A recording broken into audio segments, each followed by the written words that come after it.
Prosseguindo, na sociologia da educação aplicada à teologia, falamos de diversos sociólogos.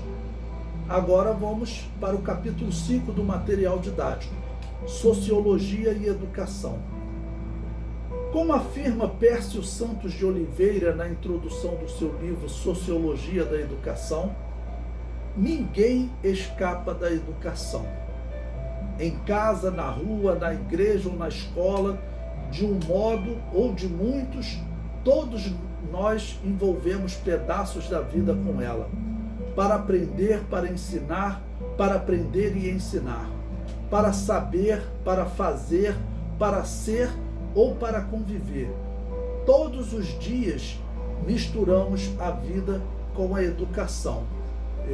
A criança, ela nasce, ela já vai começar a ser educada pelos pais, por exemplo, mandar um beijinho, né, para a pessoa que se despede dela, acenar com a mão. Ela vai passando, né, por uma educação desde que ela nasce. Os seus pais vão fazendo isso. Essa criança, em um determinado momento, ela vai conviver com a criança da vizinhança e ela vai começar a ser educada. Às vezes os pais, não quero nem que esse meu filho conviva mais com essa criança, porque a educação dessa criança é ruim. Todos têm educação, mas uma tem uma educação ruim, a outra uma educação boa. Mas então é verdade o que ele diz: ninguém escapa da educação. A sociologia da educação busca resposta para a pergunta: quais as influências do processo educativo na vida social? Será que o processo educativo, será que ele é determinante? Ou seja, um indivíduo que ele seja educado por traficantes, ele automaticamente, né, será um traficante, ele vai ter aquelas práticas. O indivíduo que é educado, o pai é um assassino, ele vê o pai praticando homicídios, será que essa criança automaticamente ele será também um homicida? A educação, ela é determinante, ou o ser humano ele nasce com algo, né, que ele pode aceitar ou rejeitar? As coisas que ele vai presenciando durante a sua vida, sim, nós dizemos, ele pode aceitar ou rejeitar. Deus, ele criou o homem, né, e Deus colocou dentro do homem o que o apóstolo Paulo chama de uma lei da consciência. E ele diz que essa lei da consciência, ela leva o homem a entender que algumas atitudes dele estão erradas, tá bom? Então vejamos, olha, Romanos capítulo 2, versículo 14, é um exemplo aqui para nós encaixarmos nesse ponto. O apóstolo Paulo diz: porque quando os gentios que não têm lei fazem naturalmente as coisas que são da lei, não tendo eles lei, para si mesmos são lei, né? Ou seja, eles fazem naturalmente as coisas que são da lei. Por quê? Porque Deus já colocou uma lei dentro do homem. Aí prossegue no versículo 15: os quais mostram a obra da lei escrita no seu coração, testificando juntamente a sua consciência e os seus pensamentos, quer acusando-os, quer defendendo-os. Então, uma criança, quando nasce, ela não é determinante o que ela vai ver acontecer nesse mundo. Se o seu pai lhe instruir a matar, ela vê o seu pai matando, o natural é essa criança rejeitar aquela atitude. Por quê? Porque Deus colocou algo dentro do homem que já faz uma análise das atitudes e condena ou absolve cada atitude do homem.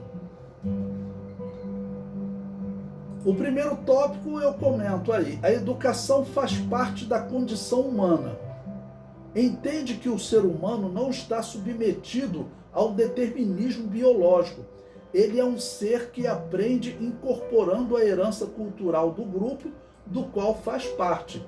Ou seja, o homem, ele nasce com uma regra que Deus coloca dentro do homem, tá bom? Isso independe dele ter nascido num lar cristão ou não. Se ele nasceu num lar cristão, essa regra será enfatizada. Às vezes, se ele nasce num lar pervertido, tá bom? Ele vai considerar normal, talvez, matar o outro, tirar a vida.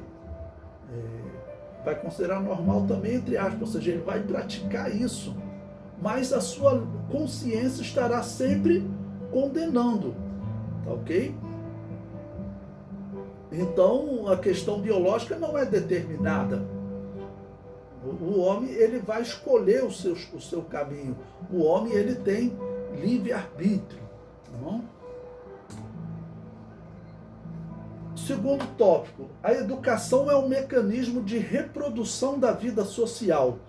Ela tem a função de transmitir os valores, as normas, as regras, as tradições às novas gerações, contribuindo decisivamente para manter a harmonia e a estabilidade social. Então veja, nós estamos vivendo numa sociedade em que ela está criticando as normas, as regras, as tradições, porque eles dizem, não, isso aí veio do judaísmo, do cristianismo, nós temos que desfazer todas essas regras.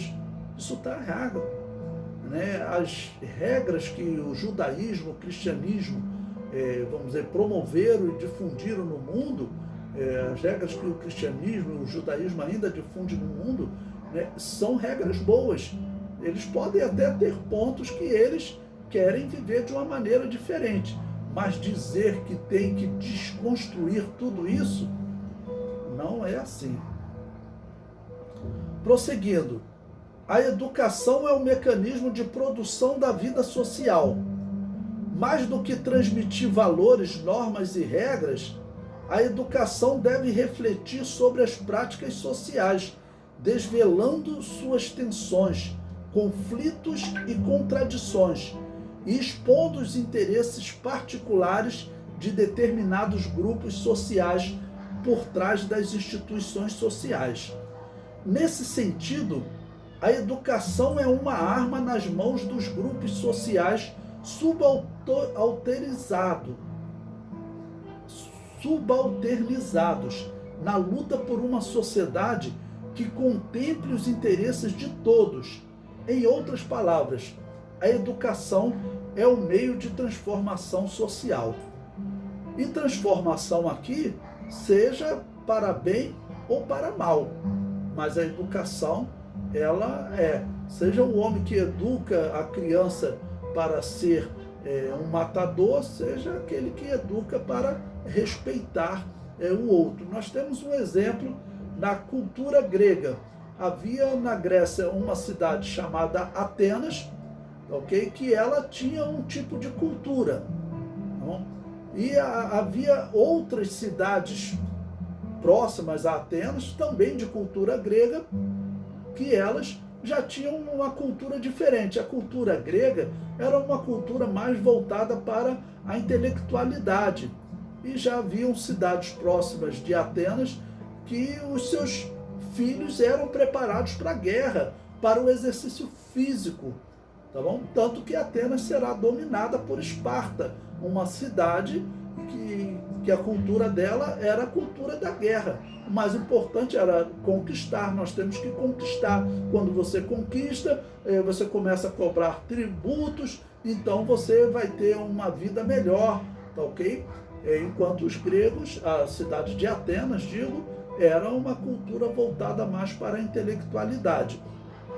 Então, a cultura, tá certo? Ela vai transformar as pessoas, ou para o bem ou para o mal. A cultura cristã, ela é a melhor cultura que a humanidade tem. O mundo tem que agradecer muito a cultura cristã. Talvez, por exemplo, se não fosse a cultura cristã, ainda que a Igreja Católica tenha feito através de uma imposição, mas talvez aqui nas Américas ainda se sacrificasse pessoas. Tudo bem que o Império Romano, ele conquistou os bárbaros, os celtas, e a Igreja Católica depois prosseguiu nessa conquista, tá bom?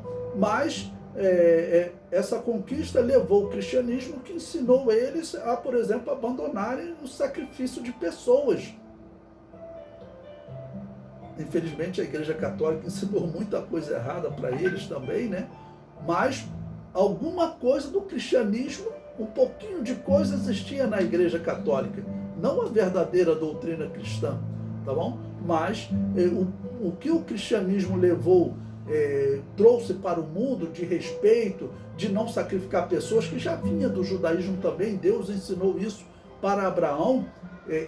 Então é uma herança cultural, tá bom, que o mundo tem que agradecer. A França sacrificava pessoas antes do cristianismo chegar lá.